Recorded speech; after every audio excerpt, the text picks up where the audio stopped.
Hello दोस्तों, स्वागत है बॉक्सर एजुकेशन यूट्यूब चैनल में।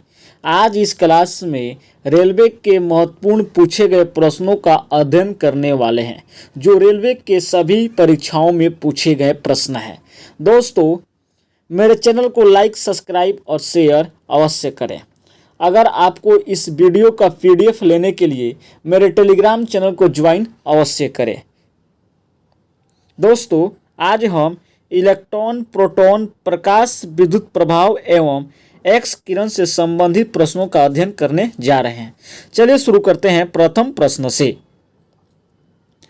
पास की और दूर की वस्तुओं को देखने के लिए मानव आंख की अनुकूलन की विशेषता को क्या कहते हैं?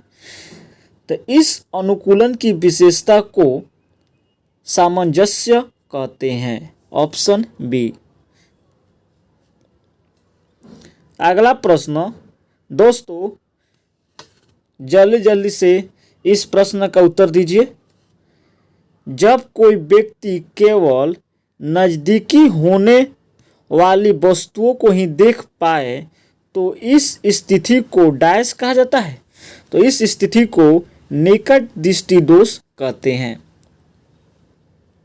निकट दृष्टि दोष के निवारण के लिए अवतल लेंस का प्रयोग किया जाता है, जबकि दूर दृष्टि दोष के निवारण के लिए उत्तल लेंस का प्रयोग करते हैं। अगला प्रश्न, आस्टीन का विशेष सापेक्षता का सिद्धांत सबसे पहले किस साल में प्रस्तावित किया गया था? तो यह 1905 में प्रस्तावित किया गया था। Option B. अगला प्रश्न, जिन उप परमाणु कणों में सामान्य उप परमाणु कणों से विपरीत गुण होते हैं उन्हें किस नाम से जाना जाता है? तो उन्हें प्रतिकर्ण के नाम से जानते हैं। Option B. अगला प्रश्न, निम्नलिखित में से कौन सा कथन सत्य है? तो सत्य कथन कौन है? रेटिना पर बनने वाला प्रतिबिंब उल्टा होता है। कथन एक सत्य है। Option A.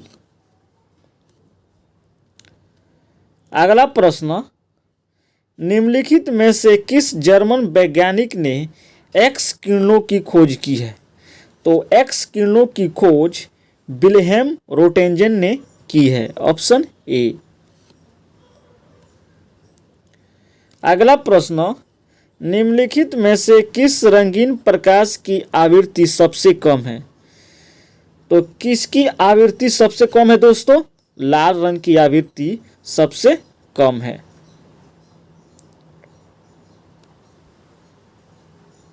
अगला प्रश्न, निम्नलिखित में से किस प्रकार की किरणें पृथ्वी के वायुमंडल में प्रवेश नहीं कर पाती है? तो पृथ्वी के वायुमंडल में एक्स रे प्रवेश नहीं कर पाती है। अगला प्रश्न, जब वस्तु को डैश पर रखा जाता है तो अभिसरण लेंस में कोई भी प्रतिबिंब नहीं बनेगा। तो कहाँ रखने पर प्रतिबिंब नहीं बनेगा? फोकस बिंदु पर। Option A. अगला प्रश्न, एक मोबियस स्ट्रिप क्या है? तो क्या है दोस्तों? एक सतह जिसका केवल एक पक्ष और केवल एक ही सीमा होती है उसे मोबियस स्ट्रिप कहा जाता है। अगला प्रश्न, नेत्र गोलक को नियंत्रित करने के लिए कितनी मांसपेशियों का इस्तेमाल किया जाता है? तो इसमें 6 मांसपेशियों का इस्तेमाल किया जाता है। अगला प्रश्न, प्रकाश उत्सर्जक डायोड इलेक्ट्रॉनिक उपकरणों में प्रयोग किया जाता है। जैसे टेलीविजन डैश छोड़ता है तो टेलीविजन रेडियो तरंग छोड़ता है। Option C. अगला प्रश्न, थिएटर में 3D फिल्म देखते समय हमें विशेष चश्मा पहनना होते हैं क्योंकि चश्मे हमारी बाएं और दाएं आंखों को विभिन्न छवियों को देखने की अनुमति देते हैं। Option A. अगला प्रश्न, एक्सरे जो जब चिकित्सा के क्षेत्र में दैनिक रूप से रोग निदान के लिए प्रयोग किया जाता है तो उसकी खोज किसके द्वारा की गई थी? तो उसकी खोज विलियम रोंटगन के द्वारा किया गया था। एक्स किरण की खोज विलियम रोंटगन के द्वारा किया गया था। अगला प्रश्न, बाइफोकल लेंस का आविष्कार किसने किया था? तो इसका आविष्कार बेंजामिन फ्रैंकलिन के द्वारा किया गया था। अगला प्रश्न, जिस सामग्री से रोशनी पारित हो सके को क्या कहा जाता है? उसे ट्रांसपेरेंट कहते हैं। अगला प्रश्न, उत्तल दर्पण का प्रयोग किसमें किया जाता है? तो इसका उपयोग वाहनों में रियर व्यू मिरर में किया जाता है। Option A. अगला प्रश्न, कॉन्स्टेंस लेंस समांतर रूप में किससे बनते हैं? तो यह हाइड्रोजेल से बनते हैं। अगला प्रश्न, सर्च लाइट का परावर्तक कौन सा है? इसका परावर्तक अवतल दर्पण है। अगला प्रश्न, एक उत्तल दर्पण जिसकी फोकल लंबाई f है को एक द्रव में डुबोया जाता है। द्रव में दर्पण की फोकस लंबाई क्या होगी?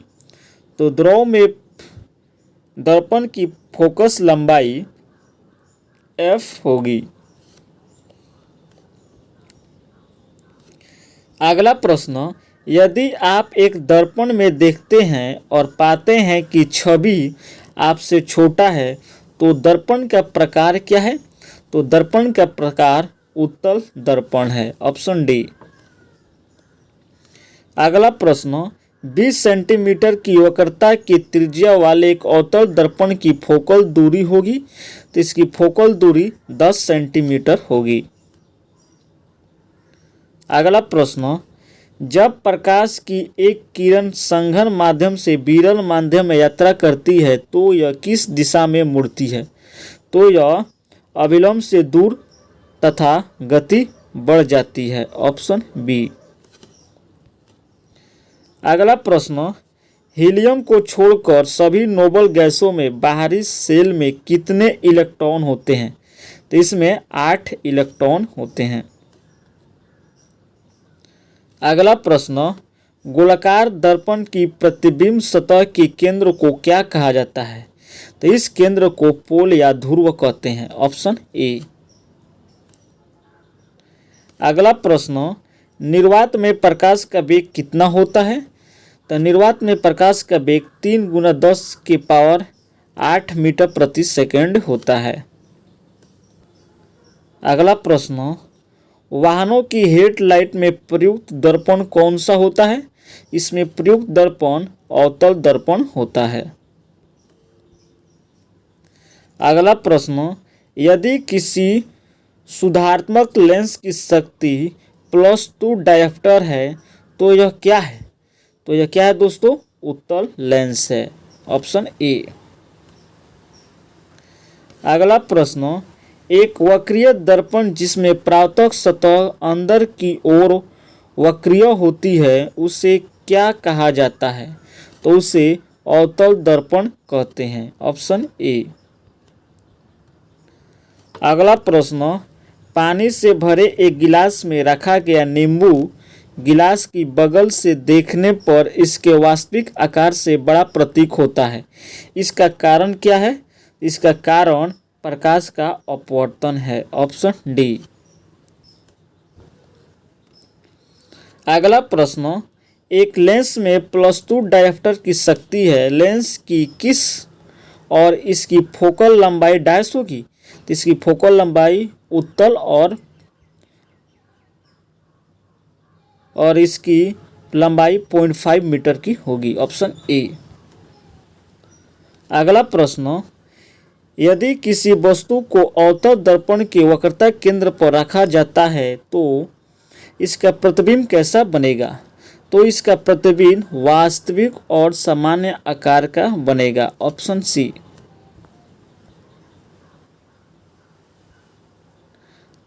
अगला प्रश्न, गोलाकार दर्पण की वक्रता केंद्र क्या होता है?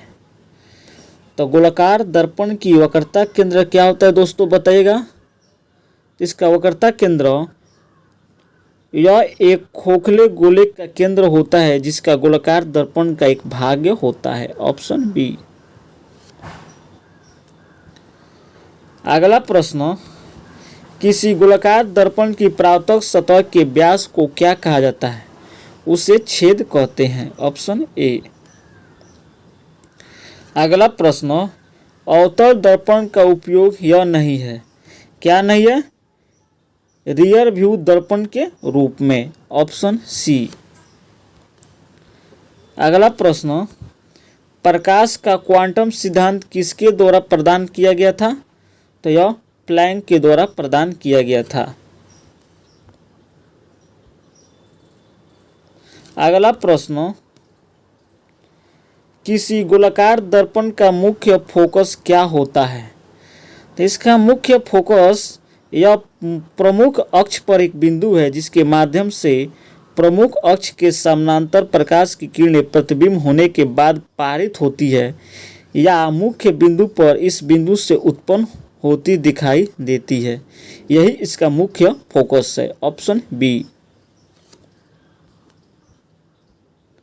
अगला प्रश्न, किसी एक सेल में समायोजित किए जा सकने वाले इलेक्ट्रॉन की अधिकतम संख्या किस सूत्र पर निर्भर करती है? 2n² पर निर्भर करती है। अगला प्रश्न, फास्फोरस के एक परमाणु में कितने संयोजी इलेक्ट्रॉन होते हैं? तो इसमें 4 संयोजी इलेक्ट्रॉन होते हैं।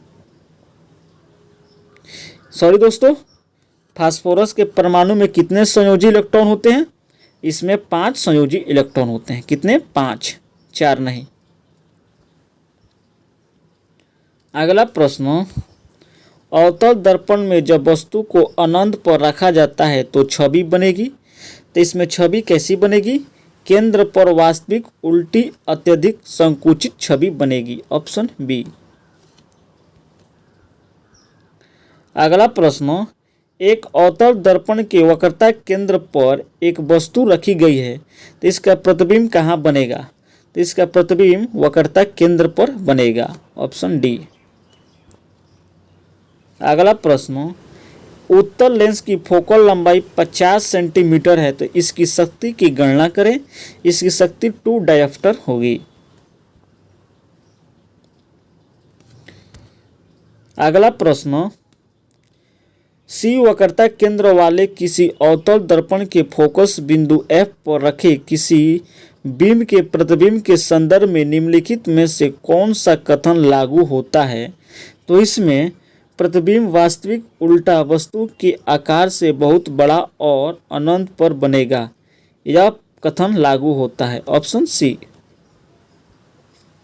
अगला प्रश्न, एक गोलीय दर्पण के परावर्तीय पृष्ठ के मध्य एक बिंदु होता है जिसे डायस कहते हैं। उसे क्या कहते हैं? ध्रुव कहते हैं। Option A. अगला प्रश्न, अवतल दर्पण की वक्रता त्रिज्या 30 सेंटीमीटर है। कार्टेशियन साइन कन्वेंशन के अनुसार इसकी फोकल लंबाई को किस तरह व्यक्त किया जाता है? तो इसे -15 सेंटीमीटर में व्यक्त करते हैं। अगला प्रश्न, प्रकाश की गति अधिकतम निम्न में से किस माध्यम में होती है? तो यह किस में होती है दोस्तों? यह निर्वात में होती है। अगला प्रश्न, लेंस बनाने के लिए निम्नलिखित में से किसका प्रयोग नहीं होता है?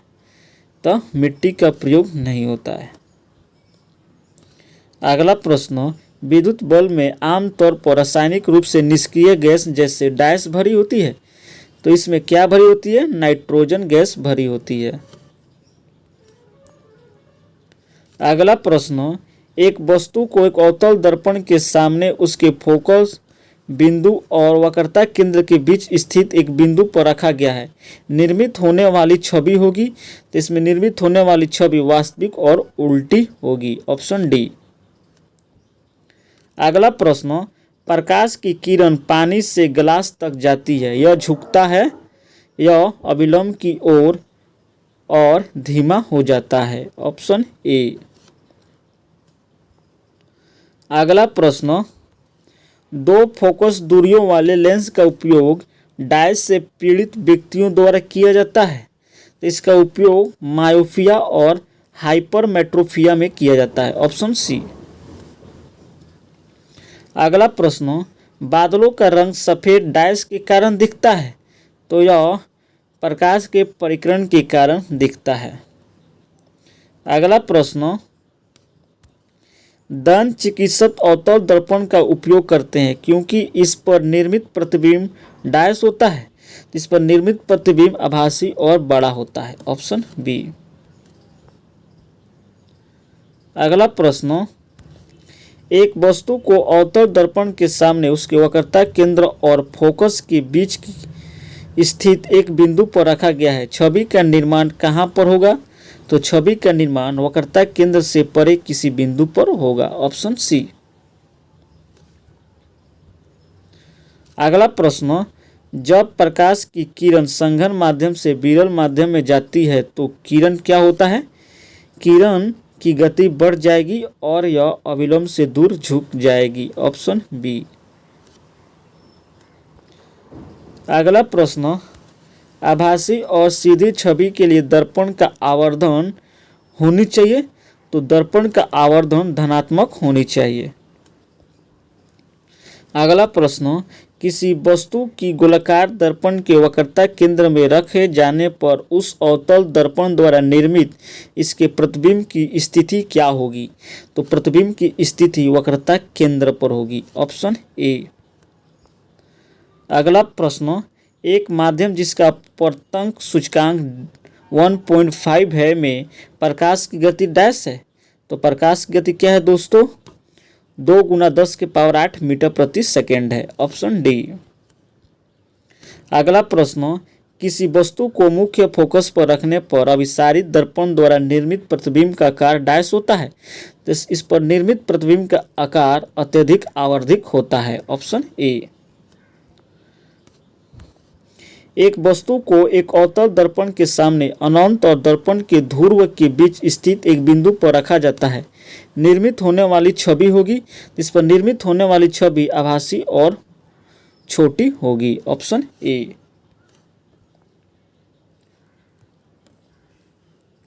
दोस्तों, मेरे चैनल को लाइक, सब्सक्राइब और शेयर अवश्य करें।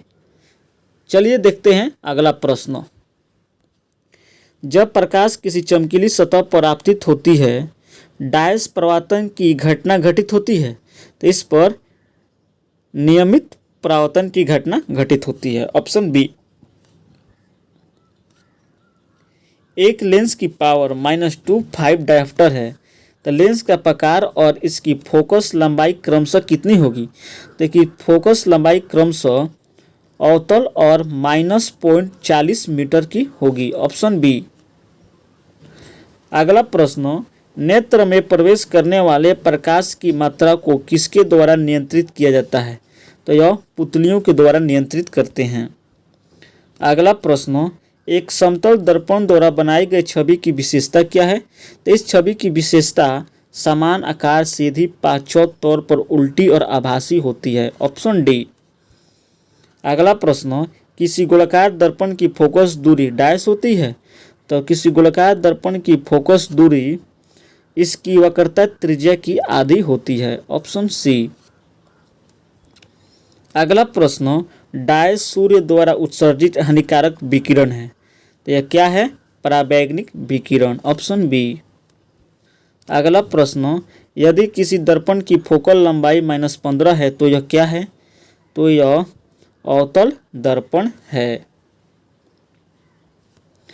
अगला प्रश्न, वस्तुएं जो अपनी रोशनी स्वयं उत्पादित करती हैं को डायस कहते हैं, उसे चमकदार वस्तुएं कहते हैं।